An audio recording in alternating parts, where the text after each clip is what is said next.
owning a business and learning about what it takes to make those businesses successful, to make them profitable, to motivate team members. Of course, it's been a massive learning, and there's been definitely some messy moments throughout it all. This woman is the CEO of 200 Doors, distributor of Dermalogica New Zealand, and the founder of Skintopia. It all comes back to really wanting to help people to create their best selves through empowering them in business, through teaching them, through helping our community of customers that come into our Skintopia locations, through having that confidence in their skin. The last couple of years where it's been a challenging economy for a lot of people in business, it's tempting to go for the quick win, but they don't always sit right with long-term strategy, with your values as a person in business or as a company. Being really clear is super important, and ensuring that does help guide your strategy. It was definitely a dream of mine to open a skincare concept that offered skincare services, amazing retail products, where we could showcase the brands that we import, and really just leading the way with advanced treatments, utilizing technology. You're kind of the Joan of Arc of the beauty industry, like really leading the torch. Dear Diary, I'm 35 years old and I feel like a rebellious teenager all over again. My marriage is over. I'm questioning my career path. I feel lost. And more importantly, I feel like I'm letting everyone down. Welcome to the Powerhouse Diaries, the podcast for and by brave, bold, and badass business owners. If you're an entrepreneur who has outgrown those cookie-cutter business strategies and #girl boss cliches, you're in the right place. Because let's face it, entrepreneurship is at least equal parts messy buns and runny mascara as it is the highlight reel we see online. So let's get real about what it really takes to build and run a quote-unquote successful business, blood, sweat, and margaritas included. I'm your host, Yaela, your rebellious entrepreneurial fairy godmother, and join me as I sit down with rockstar female founders for the most juicy, deep, and meaningfuls around success, life, and everything in between. Now it's time for you to step into your powerhouse era. Welcome to the Powerhouse Diaries. Today we have a very special guest, Natasha Bourke, joining us. This woman is one of my dear friends and the CEO of 200 Doors, distributor of Dermalogica New Zealand, and the founder of Skintopia. She runs her business with balls, brains, and so much heart, and created a business that is not just around wellness and beauty, but is around empowerment and leadership and really setting people up for success. So let's dive right in, shall we? Hi, Yaela. Hi, I'm so excited. I'm so excited. Good to be here. What I loved when I started learning more about your story is how you basically grew up in the entrepreneurial world. You grew up in a version of this business and in a household that was all around, business building. I did. Tell me how that was growing up and how that influences you today. Sure, yeah. I mean, look, I feel incredibly fortunate. I had amazing upbringing, incredible parents who I'm still incredibly close to, who've been wonderful mentors to me throughout my life. They had businesses my whole life growing up. So business was always something I was exposed to, conversations at night around the family dinner table, working within the family business from the age of 13. And maybe it felt a little bit unusual at that time. My mother being, she was a real powerhouse actually. Yes. Such an entrepreneur, so creative, very powerful woman. And I think a lot of my friends at that time, their mothers didn't necessarily have these huge careers and businesses. So, but I never felt like I was missing out on anything there. Like I was always incredibly proud of her. And, she'd always find time to do that baking when I got home from school or something. Like she really was a superwoman. I don't know how she did it. Yeah, I can imagine, especially now, running the business yourself, having a family of your own. All of a sudden you realize like, how the hell did she do that? I mean, I think my parents were a great team as well, like in so many ways. Mum started the business and grew it to a certain point where she needed more help. And that's when my dad came in, and he was always more operations and finance. And she was probably more about the people and innovation and creativity.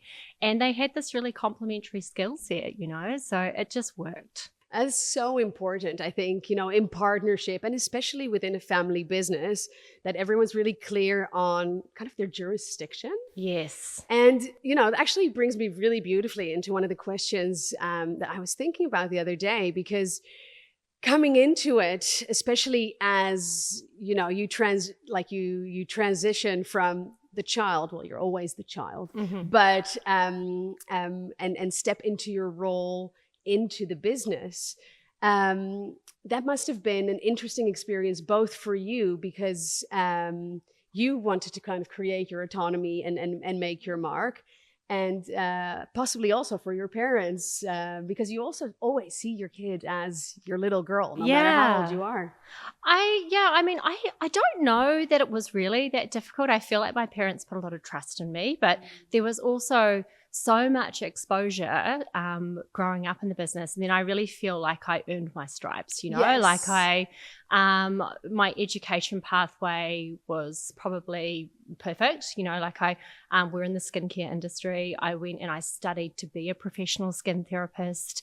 Then I went on and did my marketing degree. Following that, I went over to the United Kingdom. I worked for Dermalogica for 3 years on a management training pathway, where I had this incredible exposure to all parts of the business. Yeah. I worked in customer service and credit control and on the road as a salesperson. I worked in the marketing team. Like, it was this unbelievable experience. So when I came back from London, and I was, at that point I was only 27 or something like that, hadn't actually managed people, but my parents had this enormous faith in me. And I guess being somebody who is probably naturally quite driven and a self-starter, they gave me this perfect environment where they really stepped back and let me call a lot of the shots and be autonomous.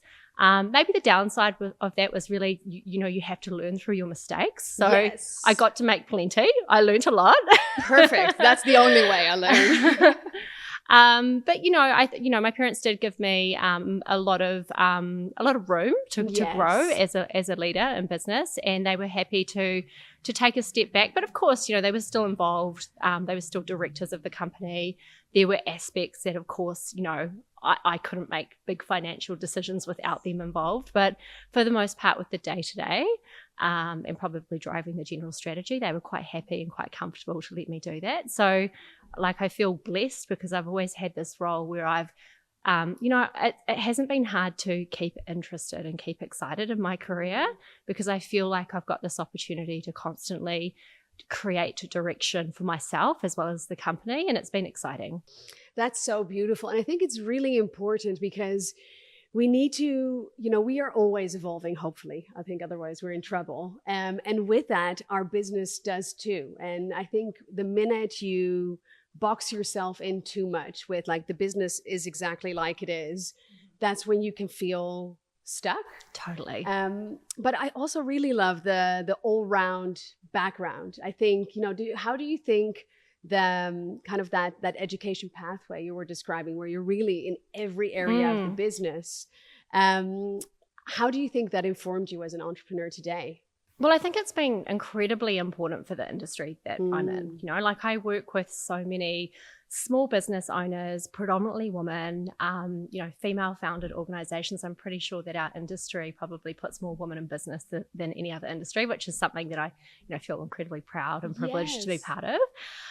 So the fact that I studied as a professional skin therapist has given me this incredible insight and I think empathy to what so many of my customers, my staff across Skintopia, what they experience within their world. So I think that's been really important. Yes, and I think that's also what really was awe-inspiring, without joking, to me, when I learned about you're kind of the Joan of Arc of the beauty industry, really leading the torch with the way you do business, because you were all about putting your clients, who are people in the beauty industry having their own salons, on a pathway to ownership, to leadership, to empowerment. And that's not something you see a lot. No. Tell me more about that. Well, look, I think having these great mentors in my life has been what has inspired me. And, I've spoken about my parents being incredible mentors, but also one of the founders, the co-founder of Dermalogica. Her name is Jane Werwind. She's originally from the United Kingdom, and she moved to the United States in the 80s with her husband, Raymond, and they co-founded Dermalogica. And really, it's been through my exposure probably to Jane over the years, and she's always been a passionate advocate of entrepreneurship, particularly women in business. And I've just seen these incredible initiatives from Dermalogica over the years. I mean, at one point, they had this incredible partnership with Kiva, which was all about microfinance and lending to women in third world countries so that they could start their own businesses and then basically put back money into the community to lift those communities up. And so I think when you have that kind of exposure as a young person coming up in your career, it definitely rubs off. And even, just with Dermalogica, the education that the brand puts out, not just around how, ingredients and products, but really training therapists and business owners to run successful companies. Yes. It's something that's always been part of, I guess, the backbone of the brand, part of the DNA of how we do business. So it's been, just something that has always been, I guess, part of me as a business person, is wanting to see other people succeed. And it's really exciting now that we're in a position where, I've been able to bring other people up through the company and look at options for other people to have shares in the business. It's something that we're exploring more with our Skintopia businesses as well, is how we bring some of those professional skin therapists who are working in a management capacity up through the business and on a pathway to ownership. So So exciting. But you touched upon it. Tell me more about Skintopia, because you jumped into, the 200 doors business and the Dermalogica distributorship. Yes. But Skintopia is your love child.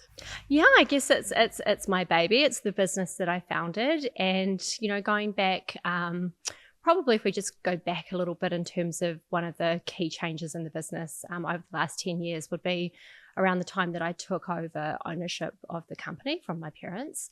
And around that time, we've been talking about different strategies to grow the business overall. And understandably, they were a little bit probably more risk adverse at the stage of life where they were at, not wanting to invest in new strategies. So it was something that was sort of on the back burner for a while. And then once I was in a position owning the business and I had an appetite for risk, it was definitely a dream of mine to open a skincare concept that offered skincare services, amazing retail products, where we could showcase the brands that we import into New Zealand, which is Dermalogica and also the Beauty Chef, and really just leading the way with advanced treatments, utilizing technology, but considering our clients' overall well-being as well, and how important it is even to be considering things like your gut health and how that plays out in your skin, managing your stress levels and how that plays out in your skin, hydration, so all those things. So Skintopia was really born out of this desire to create this ultimate destination where our clients could come and achieve optimal skin health through great products, great treatments, and just this philosophy centered around well-being, really. I absolutely love it. It sounds fantastic. It can't have been all rainbows and unicorn farts. Tell me about the bootstrap, because you were in a business that was established, that obviously you've taken over and made your own in many different ways. So I'm not underestimating how much must have gone into that as well. Yeah. But bootstrapping a new brand and brick and mortar businesses from the ground up. Yeah. It's a different ball game. Yeah. Tell me about the messy moments. The messy moments. I mean, look, it's been a huge learning curve, just every aspect of it, really. We've gone from, our business fundamentally was, we were distributors. We were importing Dermalogica selling it in a wholesale capacity to our customers and supporting them to run their businesses. And then over the years, the business has changed, it's evolved. We've gone into new channels such as retail and e-commerce, and we've developed skills in those areas. But certainly going into the business of running a skin centre, even though I had grown up in that world, it's not like it was completely foreign to me. I'd worked as a skin therapist early in my career.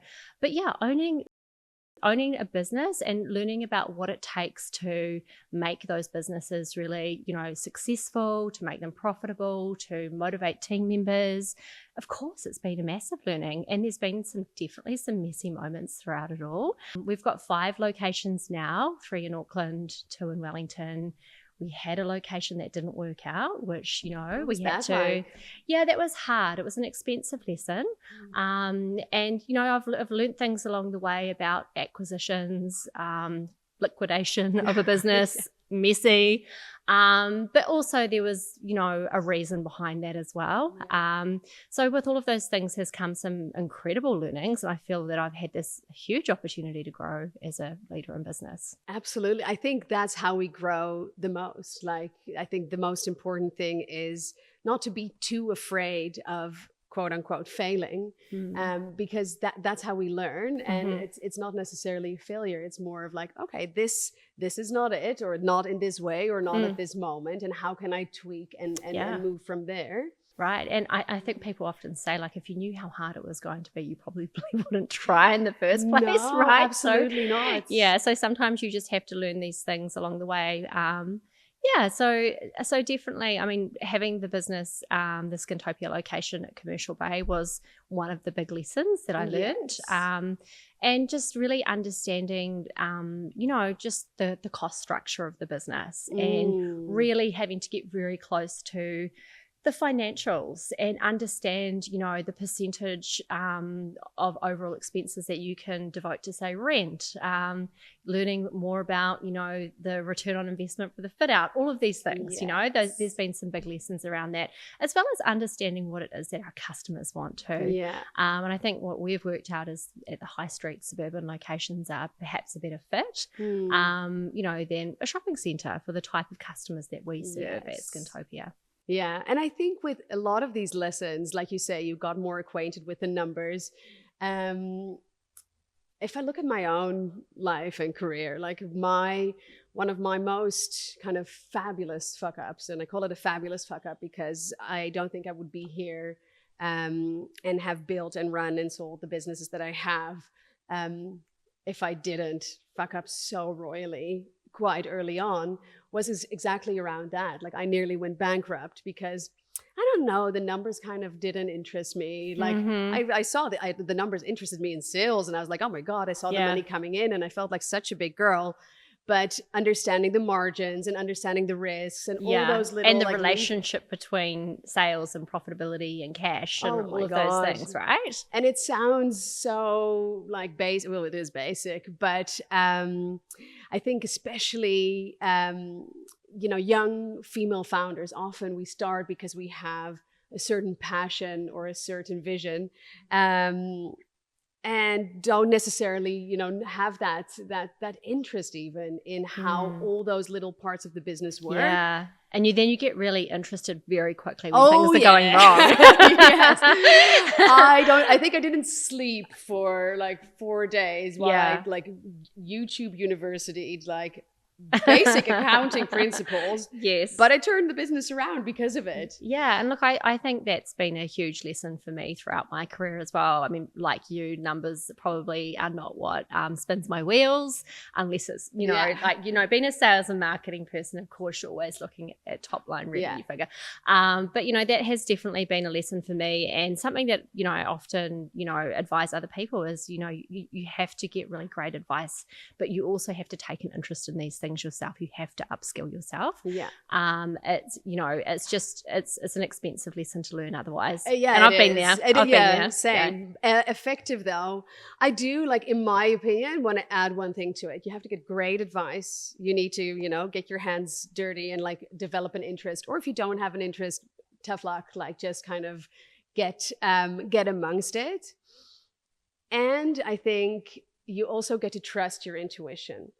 I think the mix between knowing where the numbers are and having everything kind of like mapped out, and then taking that leap of faith that is part of entrepreneurship is really important. For example, what we're doing here today, if I just looked at the numbers, we wouldn't be sitting here. It makes no sense. Right, yeah. But this is what lights my soul on fire. I want to sit and have real conversations about entrepreneurship, because it's so important to hear all of it. Because we often see just the pretty side of it, and that can leave us feeling quite inadequate. Absolutely. And there's been, so many things, whether it's been lessons around finance or, people, leadership, that, they're tough. And some of the things that I've lost the most sleep over the years have been those interactions with people, whether it's been, and that's just because I'm such a highly emotional creature probably, but which is also your superpower though. Right, whether it's staff or customers, just this feeling of letting people down or being misunderstood, that's something that I've had to kind of push through as a leader myself. So it's definitely not all rosy all the time. And, there's always, I think for anybody in business, there's a lot of things you don't see that gets them to where they are, It's not an easy path for anyone, I'm sure. No. You need to have some kind of, I always call it like a bit of a deficiency to like keep, because it's slightly delusional to kind of keep like throwing yourself in the ring. Yeah. Is it delusion or is it just passion, at the end of the day? Delusion, potato. Doesn't really I think that's an important ingredient as well, right? Just this, this belief in what you're doing. Yes. Belief in yourself that keeps you going. Let's go into that. Like the belief, the overarching kind of vision of why you get up in the morning, why you do what you do, why you keep putting yourself in this position. Yeah, I mean, I guess, as a business owner, you do a lot of soul searching around this one. And I think for some people in business, it can be really apparent, like they have that very clear purpose or mission. And for others, we have to sort of dig deep and do a bit of self-reflection on this. I didn't start this business as we've touched on, I took over a existing family business, and then I guess I've diversified it is what I've done in recent years. But for me, when I've, really spent some time thinking about this, it all comes back to really wanting to help people to create their best selves, and just through empowering them in business, through teaching them, through helping our community of, customers that come into our Skintopia locations, through having that confidence in their skin. So for me, it all comes back to that. It's all about helping people to feel confident and empowered and ultimately create their best life. So, that's something that drives me. And when we're thinking about strategies for whatever part of the business we're looking at, it comes back to that, like how are we helping people to create their best lives, really. But that's amazing, because you need to have that kind of litmus test where you come back to like, is what I'm doing just something that, I don't know, feels good or sounds exciting, or does it actually feed into what I want to create? It does. And sometimes you do things that don't feed into it and they don't work, and then you look back afterwards and it's like, well, that didn't really have alignment with what we're about as a business. Especially, I think in the last couple of years where it's been a challenging economy for a lot of people in business, it's tempting to go for the quick win. And there's always quick wins out there, but they don't always sit right with long-term strategy, with your values as a person in business or as a company. So so being really clear on purpose and values is super, super important, and ensuring that does help guide your strategy and also your hiring decisions around people as well. So how do you combine that value-led business with the exponential growth you've been experiencing? Because it's one thing to come back to those values yourself in your greater strategies, but your business has grown substantially. And how do you ensure that those values and core principles are still alive as your kind of grip loosens? I think I think you almost need to have a plan around how you bring values to life in an organization. And I do think that is something that we've given a lot of space to in recent years. So not long after I took over the ownership of the company, I did the Ice House Owner Manager program, which I loved. And it was a really enlightening experience for me. I felt like I learned a lot about all parts of business. But there was a really a great presenter, David Irvine, who came in and talked about culture in an organization and values. And I'd struggled to land on values, a little bit like the conversation earlier around purpose. You have to do a bit of real, I think, soul searching and reflection to, get that right. And I tried to make it a very inclusive process with the team around getting the right, landing on the right values in our business, but didn't nail it. So after talking to David, I said, I asked him for some advice, and he sort of said, well, it's really your values as the owner in the business that are those values in the organization. So after some conversations with some people that knew me really well to get close to this, we sort of articulated our values in the business.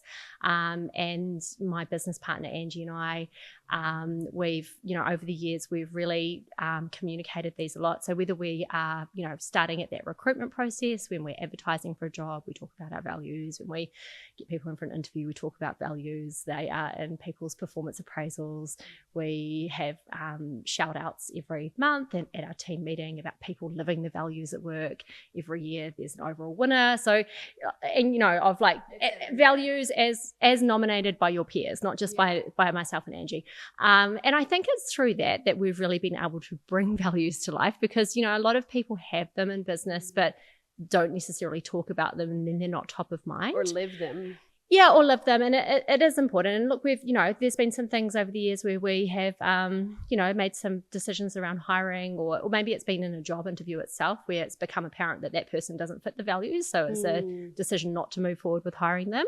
But also we've had people apply for jobs, and, like my PA Cara in her interview was like, I am here because of the values of this company, and I want to help, bring them to life. And it was like a very special moment, I think, bringing somebody into the team where they got so excited about our values. So, and I do genuinely think that they have been something that has really helped our culture and ultimately grown the business, as you've said. Yeah, amazing. So there's so many moving pieces in your life, in your business. How do you kind of stay centered, stay the course, stay in alignment with your own values, and also just make sure that you're handling all these different balls in the air? Yeah, and look, I don't always get this right. I have moments of overwhelm. Thank God you're human. Is that what we're saying? I have moments of overwhelm where things get too much. And I know that when that happens, you have to bring it back to your own well-being. You have to, I have to learn to actually put my needs first. And it's very easy when you are someone who wants to, I don't know if I'm a people pleaser or if I just like to say yes to everything, but you can overwhelm yourself and your workload and your to-do list when you're constantly saying yes. So I think in terms of my own personal wellness and dealing with everything, learning to actually say no and be quite selective about the things that you'll give your time to, whether it's in business or, even in your personal life. Your social calendar. Oh, absolutely. So, huge. That's huge. So I think that would be number one, is really kind of putting yourself first. And then also it's just, I feel like it's that sort of your own hygiene around wellness, getting good sleep, not doing too much drinking. For me, it's very easy, I think, when you've had a stressful day, to think that coming home and pouring a glass of wine is going to help you out. But we all know that it's just going to lead to a really bad sleep. And, exercising for me is also really important. Like if I know that I feel strong and I feel fit, then I'm going to be able to cope with so much more. Yeah. But, everyone falls off the wagon from time to time, and it doesn't go like that always. And also, thank God. I think, it's cliche, but it is about balance. I think if we're always playing a certain part or doing the right thing, it can feel constrictive. But yeah, it is about taking good care of yourself. And now to your regimen, there's the sauna ice bath. Thank you so much for introducing me to the cold plunge. You guys know, we had a meeting the other day in a sauna. We did. Sauna ice bath. It was the first It was for me. Tasha's first ice bath. She loved it. I did. So we talked about how you've expanded 200 doors, where it initially was just distributorship. Now there's e-commerce and there's retail. But in this world where everything is going more and more online and everything is more fast-paced, how do what are your kind of hopes, but also potentially fears around both businesses, where everything is moving kind of away from the slower, more personal touch that is so important for your brand, and more into an online, fast-paced space? I mean, look, I think we, as in business, we have to consider both, right? And we have a very big online presence and digital presence, but it can't replace that in-person human interaction. And our industry is really built on human touch. As a brand with Dermalogica, we literally touch people's skin, right? The professional treatments that we do are very, very important to Dermalogica and also what we do at Skintopia. And I feel that we're uniquely placed in our industry to perhaps be one of those industries that will be quite protected in future from technology and things like AI. I don't know, will we get skin treatments from robots in future? I'm just not convinced that we will. Human touch is really important. So I'm not concerned about the way that technology is moving in relation to my own industry, but we definitely need to have strategies around both, and looking at how they integrate is really important. Yeah, I love that. I was also wondering, it's quite a journey you're describing, basically from 13 years old to today. If you look back, maybe not at 13, but at the Natasha who just came back from London, what piece of advice do you want to give her? Because I'm sure there's a lot of young female founders at the early stages of their journey. What is one thing she needs to know? I just feel like there's so much that she probably needs to know. I think I was always really impatient to do everything really quickly. So, I think my advice to my younger self would be probably just to slow down, to listen more. That's probably been a skill that I've had to develop over the years. Listening, probably too much talking, not enough listening. But yeah, really just to slow down, not to want everything all at once, and to listen. Amazing. And future pacing for a second. Let's say we have, old and gray Natasha sitting here looking back at the legacy that she's created through her work. What is she most proud of? I think she'll be most proud of the work that she's done with rising up other people in business. Yeah, that's amazing. As a last question of the interview, we traditionally ask you if you have a question you'd like to ask yours truly. I would love to ask you a question. Love it. One of the things that strikes me about you, Yela, is that you're incredibly brave, but also I feel like you're somebody that just knows how to reinvent herself. Like I from what you've told me about yourself in business and your career, you've done a lot and you seem to be constantly evolving. So do you have any tips for me or for anyone who's listening around how to reinvent your own personal brand? Ooh, I love that question. I think my experience with kind of reinvention, which is I think a really nice way of saying like crashing and burning and then just kind of rising up from the ashes. My experience with it was definitely initially not by choice, right? I think I always kind of jokingly refer to my first business as like my past life, because it really feels like a different version of myself. And with that business and the life that I was living as the founder and the managing director of that business, I completely, I was so caught up in it. I took it so seriously. It became my entire identity. And even when it started to be misaligned, because life, the universe, the big spaghetti monster, whatever you believe in, like if something is not for you, like you'll know. And it'll first give you a little nudge. I had an interaction with some stranger in Bali who once told me a story about a feather, a brick, and a bus. And basically it's the story of first, like the universe sends you a little feather, like a little nudge of like, okay, maybe this isn't right. And then if you don't listen, you get like a brick, and the brick hits you in the face and it's uncomfortable. But you'll recover. Yeah. And if you then still don't listen, if you don't pay attention, the bus comes. Yeah. So in my past life, the feather came, then the brick came, and then the bus came. Okay. And then I had to start from scratch. Yeah. Literally, not only did I lose my business, I had to sell it, my 15-year marriage, like everything that I thought made me, like just crumbled in a few months' time. But also I had to sign a global non-compete for 3 years.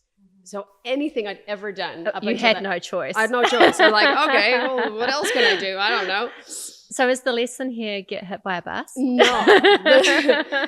The lesson is when things, because I knew something was off, but I didn't listen. Okay. Because I think the lesson is don't hold on to a mistake just made you spent a long time making it. Yeah. And it doesn't mean it's a mistake overall. It just wasn't right for me anymore.